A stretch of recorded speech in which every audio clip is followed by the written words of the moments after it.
Welcome to trillion maths. இன்றைக்கி நம்ம பார்க்குறப்ப ஒரு சம் வந்து integral 1/1 - sin x dx.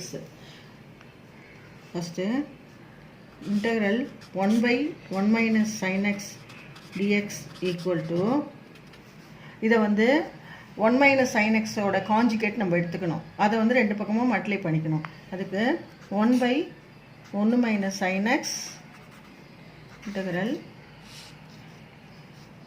into 1 plus sin x into 1 plus sin x ன்னு எழுதிக்கலாம். அதாவது இந்த மாதிரி trigonometric functionsல வந்து இந்த மாதிரி sums வரும்போது கீழே 1 - sin x வந்து இதோட காஞ்சுகேட் எடுத்துட்டா 1 plus sin x எழுதிக்கலாம். சப்போஸ் வந்து 1 plus sin x வந்ததுன்னா 1 - sin x ன்னு எழுதிக்கலாம். இப்படி ரெண்டுத்தையும் டிவைட் பண்ணால் கூட உனக்கு வந்து இந்த கணக்கு இந்த 1/1 - sin x அப்படியே தான் இருக்கும். No change in the sum. Okay, dx okay equal to இப்போது கீழே 1 - sin ஸ்கொயர் x இன்டெக்ரல் எப்படின்னா 1 - sin x into 1 plus sin x equal to 1 - sin square x. இது ஃபார்முலா என்னென்னா a plus b into a minus b equal to a square minus b square. இந்த ஃபார்மெட்டில் இருக்கிறோம். Okay, அதாவது ஏங்கிறது ஏன்றது 1, பிங்கிறது sin x. a plus பின்றது a plus b, இதுவும் a மைனஸ் b. ஓகே, அதனால் a plus b into a minus பிங்கிறது a square minus b square. அதை 1 - sin ஸ்கொயர் எக்ஸ்ன்னு எழுதியிருக்கோம். மேலே வந்து என்ன இருக்குன்னா 1 × 1 1 × 1 என்ன 1 இன்ட்டு ப்ளஸ் sin x என்ன plus sin x dx. Next 1 - sin square எக்ஸுங்கிறது cos square x integral dx. மேலே 1 ப்ளஸ் sin x அப்படியே இருக்கும். நெக்ஸ்ட் இதை வந்து இன்டெக்ரல் 1/cos ஸ்கொயர் எக்ஸ்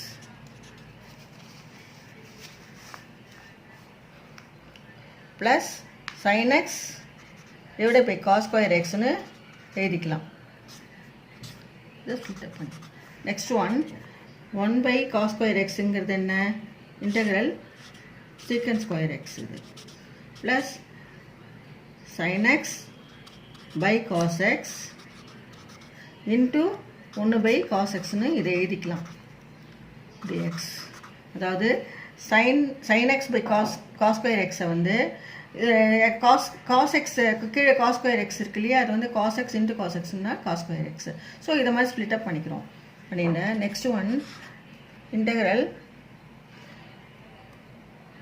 இது என்னென்னா secant square x plus sin x by cos xங்கிறது tan x இன்ட்டு 1/cos xங்கிறது secant x. Okay, dx. Next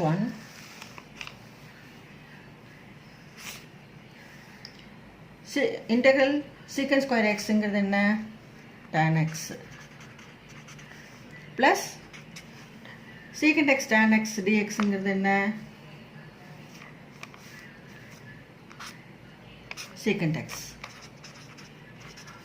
equal to right hand side. அதாவது ஃபார்முலா என்னன்னு சொல்கிறேன். இப்போ வந்து இதான் ஃபார்ம். இப்போ மேலே பார்க்கலாம். இப்போ சீக்கன்ஸ் இப்போ d/dx of tan x equal to secant square x. So இந்த அதே வந்து இன்டெகிரேஷன் பண்ணும்போது சீக்கன் ஸ்கொயர் எக்ஸை இன்டெகிரேஷன் பண்ணனா tan x வரும். ஸோ சீக்கன் ஸ்கொயர் எக்ஸை இன்டெகிரேட் பண்ணனா tan x வந்தது. நெக்ஸ்ட் வந்து tan x secant x எப்படி வந்ததுன்னா d/dx ஆஃப்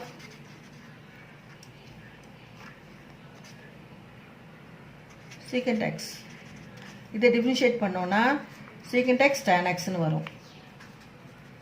அதே வந்து சீக்கண்ட் எக்ஸ் tan xஐ இன்டெகிரேட் பண்ணனா சீக்கண்ட் எக்ஸ் அவ்வளோதான். ஓகே.